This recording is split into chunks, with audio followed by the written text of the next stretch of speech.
Good morning, YouTube. What's up, Sir Spookfest? What's up, Spookfesters? Today I'm going to do a little different. For those who haven't heard some of my stories of paranormal and UFO, these are true stories. I'm going to start off with the UFO, my first encounter with a UFO.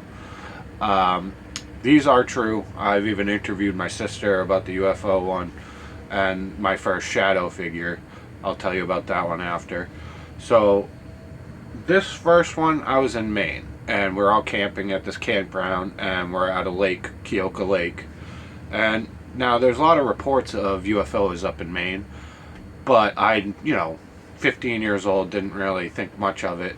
My sister was a little bit older. She's like 16, 17. And me and her and three friends, I believe it was Brittany, Lindsay, and my friend Scotty, we walked down to the beach, and we walk over to the water, and we see a giant orange orb hovering above the lake, maybe 100, 150 feet above the lake. It was so orange, it was like oranger than that, and it was kind of glowing, probably the size of a small house. This was huge. You could see the reflection off the lake. It was that low above the lake, like we could see the reflection just hovering there. We're all looking at it like we did not know. I knew right away this was a UFO, unidentified flying object. My sister is standing there, and our three friends are all going, "What the hell is this? What is that?" It was floating there maybe 30 seconds. It was pretty fast.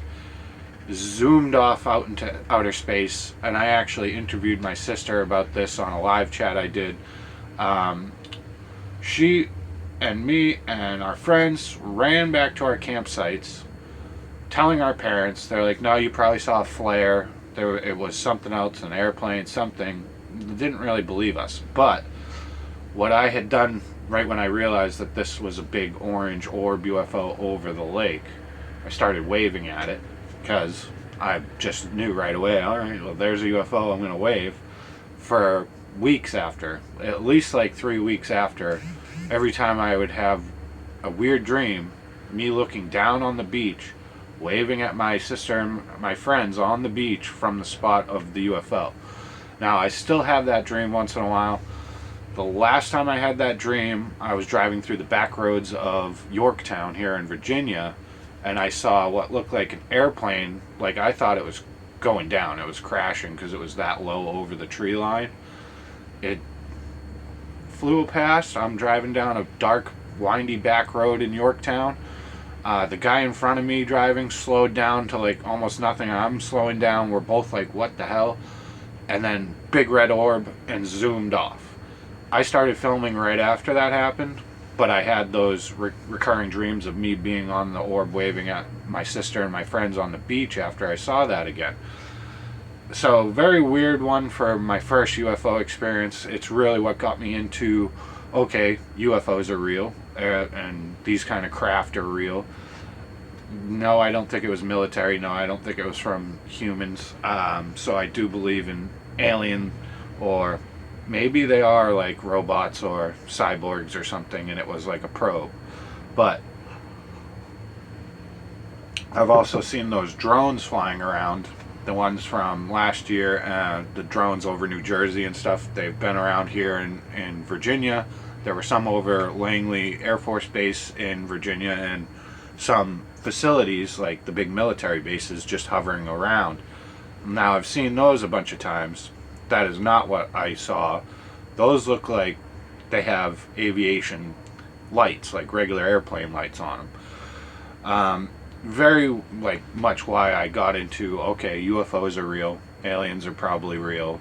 My sister was there, so at least I can talk to her about it, so I've done that. My first shadow person. Now, this was near Halloween, probably around this time of year, beginning of the month of October. Me and my friends up in Massachusetts decide we're going to go to an abandoned asylum called Paul A. Dever. Paul A. Dever used to be a battleground encampment for the army way back like 1800s, and then it turned into, a school for the mentally ill, and then it turned into just a place to drop people off that had mental issues. And it had, I think at one point, 23 different buildings on the land, and they dug tunnels all throughout the whole area to connect different buildings. Now when we went, there was only like 12, 13 buildings left, but the 4 miles of tunnels or whatever it was were still there. So we excuse me and my 7 friends decided to go scare ourselves. I had a camcorder, and we're gonna go walk through the tunnels. Okay, it's gonna be fun. So this was my friend Adam, my friend Casey, my best friend Wayne. I'll probably get him on to talk about this because he saw this shadow figure with me. Nicole, Sam, and another girl, I can't remember her name. But we all went through the tunnels for a few hours, like maybe 2 hours, walking through. I'm recording, I have a big light on my camcorder. Everybody's light starts to die towards the end of the night. But while we were walking through the underground tunnels, we did think we got chased by security, because there were security guards at the Paul A. Dever Old Asylum. You weren't supposed to go in there. There was only one way to get in, and it was a basement window. You had to jump down into the basement, and it was probably a 3-4 foot drop. So the window was like this height on you when you had to leave.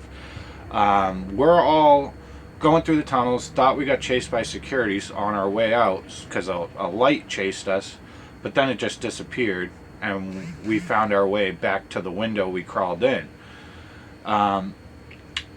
When we got to the window, my friend, and at the time my ex-girlfriend Sam, screamed, and I looked up at the window and somebody's standing outside the window. I kind of even put my hands up thinking we got caught by security.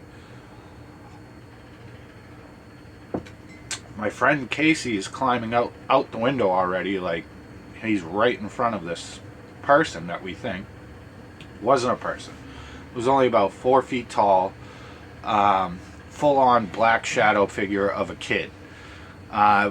When we all watched him, like even my friend had got up and jumped out the window, we're watching, he's standing outside the window, we watched this other shadow figure running across this field, and all of us saw it. We're all in shock, and we're watching, like we all go up to the window, watch, the tall grass is moving, the kid's running through the field, there's a building across this field, and we could see the grass moving, so it's like a physical person. We're thinking some young kid followed us out there.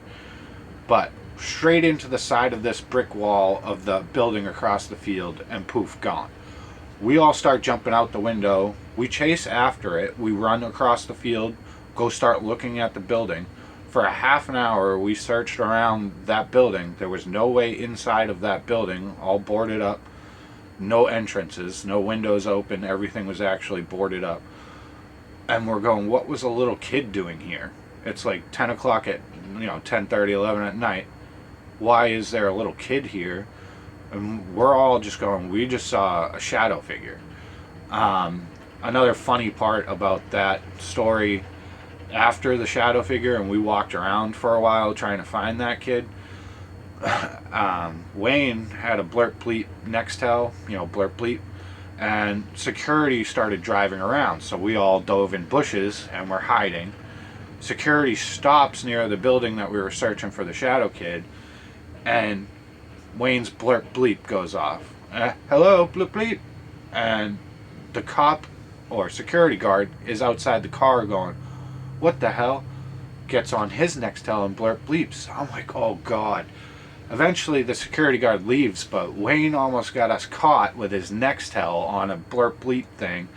We got away with it, but that was a freaky night. Also, we did see on our way in, there was a chair sitting next to a laundry chute. There was a big tunnel, like tube in the wall, they'd throw laundry down. And when we were walking out, the chair had been turned around. So we don't know if somebody else was down there messing with us. Maybe that's what the flashlight chasing us was. But we had some weird stuff that night, and we all definitely saw a shadow figure of a little kid. Even had a hat on and everything, from what I remember. I don't know how Wayne would tell the story. I'm hoping I can get him to come on and tell the story of what he remembers, because it might be a little different. Now, I was 16 maybe, so it's all a long time ago. But after that, I wasn't just believe paranormal anymore. It wasn't like, oh, I believe in paranormal. Then it's actually something you can witness, you can go out and find and look for. So that's part of the reason I go out the way I go out and look for paranormal. Don't think you need any equipment. You can go out, have a disembodied voice, have disembodied footsteps, actual shadows show up. There's a lot of things that have happened to me that I just cannot explain. The glowing eyes in the closet in Iowa, the disembodied voice in Bridgewater Triangle, just those shadows on the beach the other day. I still don't know what that was. And that happened 3 times. I didn't even notice twice, and I only noticed one time. But when you're doing this type of stuff, I don't think you need anything. You can go to a haunted location, and if you get lucky, you'll capture something. It does happen. And even with other people around, what was great about that was having 6 other witnesses with me at Paul A. Dever to see the Shadow Kid. So I should talk to some of those people. Maybe I could get my friend Casey and Adam to talk about it, and then my best friend Wayne, he should come on and talk about it. I also have other UFO like sightings, some that are not my personal sightings, but my friend Josh up in Maine has said he saw one landing on a hill near his house. Now, he said this object had different color lights. It was coming down. There was cars parked on the side of the road watching this thing come down and land on top of the hill. He even called me while we were camping. Let's see. Now let's do a funny one. I'm going to end this with a funny story. But that was just some, if you haven't heard my stories before, those are my 2 main stories that really got me into the paranormal. The funniest thing I've had for like just funny, weird, crazy story, I was taking my 4-wheeler up to Bear Mountain while we were camping up in Maine. And my friend Amy and my sister decided to jump on the back. So I'm driving up this mountain. We're having fun, just driving up through the woods, up this mountain. We get to this path. I'm going across the path, and I think what I see is a horse up the path. So I get a little closer. The girls on the back of the 4-wheeler are freaking out. And then a baby horse comes out. It wasn't a horse. It was a mother moose, and she was pissed. So I'm trying to get it in reverse. You have to hold down a button, switch gears, and go into reverse. The girls decide I'm too close to the moose and push me off the 4-wheeler. My sister and Amy take off on the 4-wheeler and leave me there. I'm on the side of a mountain with a mother moose pissed off. She's stomping on the ground. And I turn around, I start running. I can hear the moose chasing me. And I am running down a mountain. And eventually I don't hear the moose chasing me anymore. But my legs are doing cartoon style down this mountain as fast as I can to run away. My sister and Amy are on the 4-wheeler. I see them on another path a little ways away. So I run over. I get on the 4-wheeler. I'm like, I'm driving. We're getting out of here. Okay, we're good. We got away from Mother Moose. No, we didn't. Going back down the mountain, we're going maybe 20, just kind of going slow down the mountain because this is a steep hill. Mother Moose pops out of a side path, maybe 5-6 feet away from us. Mother Moose head, while we're going past, jumps out and starts making noises, rearing up. We floored it, taking jumps down this mountain. That was one of the crazier stories that I have, getting chased by a mother moose, even on foot. I don't suggest playing with moose. Very dangerous. I'll be back with more. This guy's still got to get finished. I got his eyes in. But I hope you guys enjoyed these stories. And yeah, peace out. Have a good one.